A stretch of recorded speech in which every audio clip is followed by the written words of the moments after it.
नाथूराम और भोलूराम दोनों जुड़वा भाई थे, जिनका खुद का एक छोटा सा खेत था, जहाँ दोनों भाई खेती बाड़ी किया करते थे। जब तक दोनों की शादी नहीं हुई थी, दोनों भाई साथ में हंसी मजाक किया करते थे। लेकिन जिस दिन दोनों की शादी हुई, मानो दोनों भाइयों के बीच में दरार ही आ गई। दोनों की बीवियां हर छोटी बड़ी बात पर झगड़ा किया करती थी और इसी कारण कुछ ही दिनों में नाथूराम और भोलूराम दोनों एक दूसरे से झगड़ने लगे। अब दोनों की एक दूसरे से बिल्कुल नहीं बनती थी। तुम कुएं से पानी लेकर आओ। मैं क्यों जाऊं, तुम जाओ। लेकिन कल मैंने ही खेतों में पानी डाला था, तो क्या हुआ? तो आज तुम्हारी बारी है। लेकिन पहले भी तो तुम ही खेतों में पानी डाला करते थे, तो अब क्या हुआ? पहले की बात और थी और अब की और। अब एक दिन मैं पानी डालने की मेहनत करूंगा और एक दिन तुम, समझे? और इसी तरह भोलूराम और नाथूराम दोनों हर बात पर झगड़ा करते थे। एक दिन इन दोनों के घर एक सिद्ध साधु पधारे। दोनों भाइयों ने उनकी बड़ी अच्छे से सेवा की, उन्हें भोजन करवाया, उनके पैर धोए।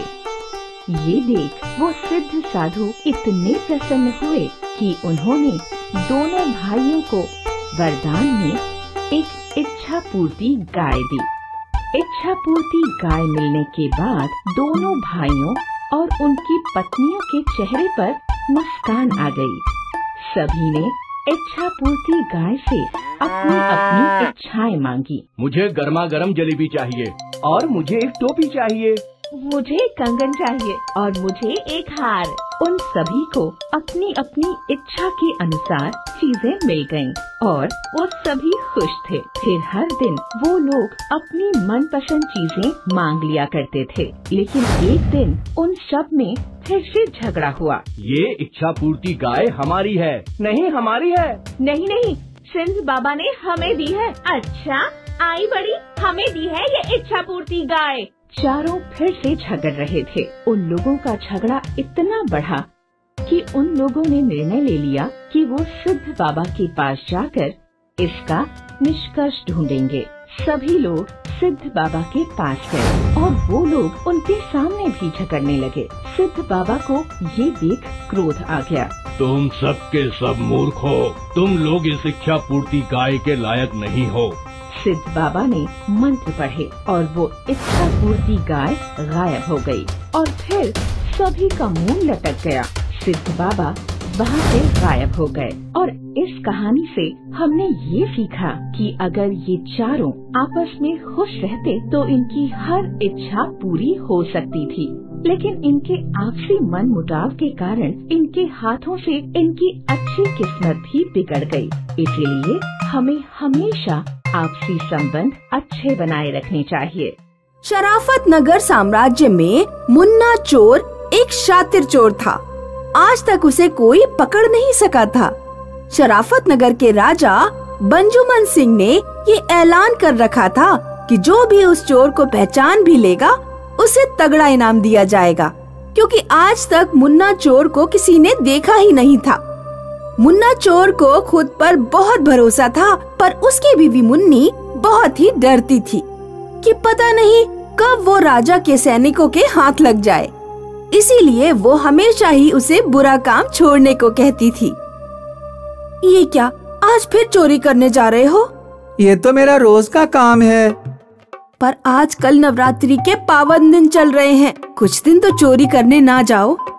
नवरात्रि में क्या नया होता है? नवरात्रि की रात भी काली ही होती है। कोई उसमें रोशनी नहीं होती कि पकड़ जाऊं। चोर के लिए हर रात्रि चोरी की रात्रि होती है। आजकल सभी पूजा पाठ करते हैं, माता दुर्गा की उपासना करते हैं। तुम भी? बस बस, ये सब ढकोसला है। देखना, आज मैं चोरी करके वापस आऊंगा तो मुझे ज्यादा धन मिलेगा, या जो उस धोखेबाज पंडित के पास बैठे उसकी बकवास सुन रहे होंगे उन्हें ज्यादा खुशी मिलेगी। और मुन्ना चोर शराफत नगर का दौरा करने के बाद हर जगह माता रानी की पूजा पाठ होने, लाइटिंग जगमग देखकर चोरी करने का चांस ना मिलने पर राजा के महल में घुस जाता है।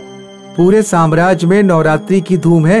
एक तो लोगों का इतना छोटा सा घर, वो भी रोशनी से जगमग, चोरी करने का चांस ही नहीं मिला। राजा का महल बहुत बड़ा है, यहाँ हाथ साफ कर सकता हूँ। राजा साहब, कभी भी कहीं भी फंसने की स्थिति आ जाए, ऐसा लगे कि अब जान भी जा सकती है, तो कभी झूठ मत बोलो। माता रानी का नाम लेकर सच बोल दो। माता रानी में इतनी शक्ति है कि वो सच बोलने वालों को बचा लेती है। कथनी और करनी में बहुत फर्क होता है। पूजा के पीढ़े पर बैठ पंडित को क्या पता। मुन्ना चोर सभी को पूजा पाठ में मगन देख राजा के कक्ष में पहुंच जाता है। वाह, आज तो लंबा हाथ मारने का मौका मिल रहा है।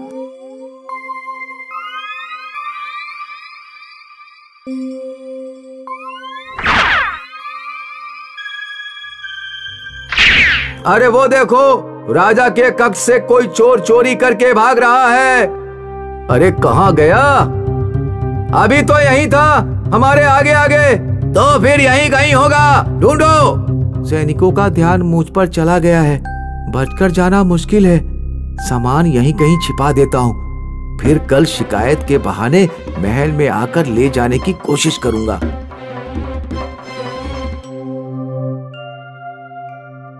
हटो भाई रास्ते से, चोर भाग जाएगा। क्यों भाई, कौन है तू? सच सच बता।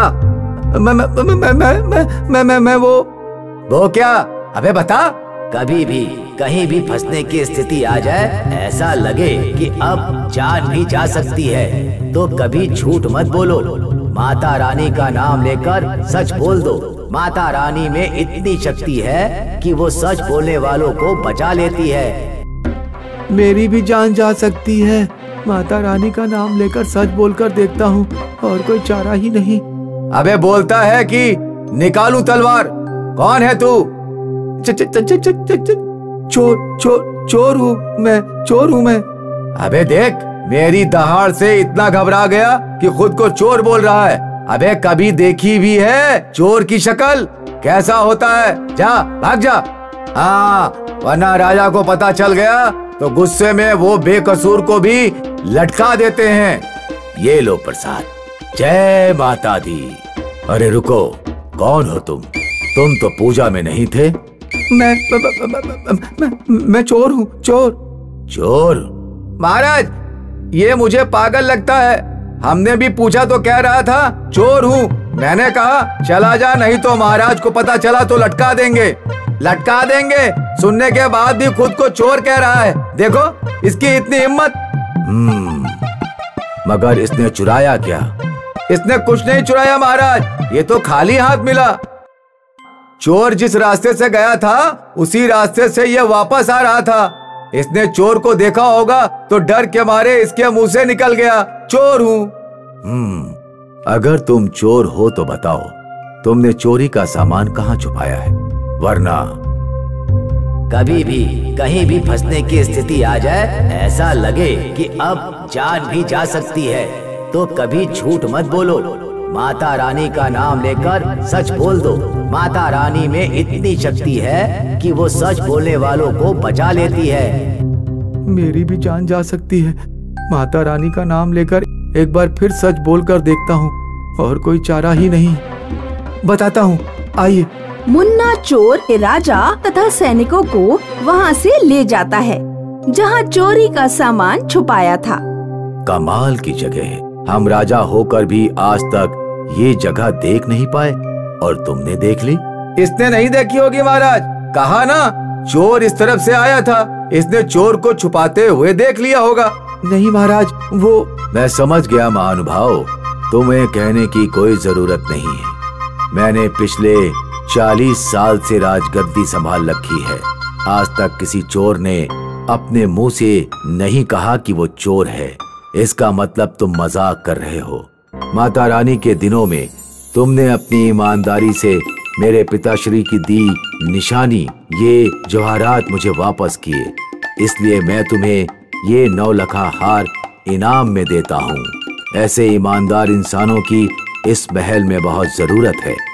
कल से तुम हमारे महल में नौकरी करोगे। मेहनताना जो तुम चाहो कल बता देना।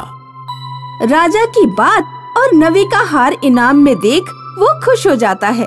जाकर उसकी बीवी को बताता है तो बीवी खुश हो जाती है।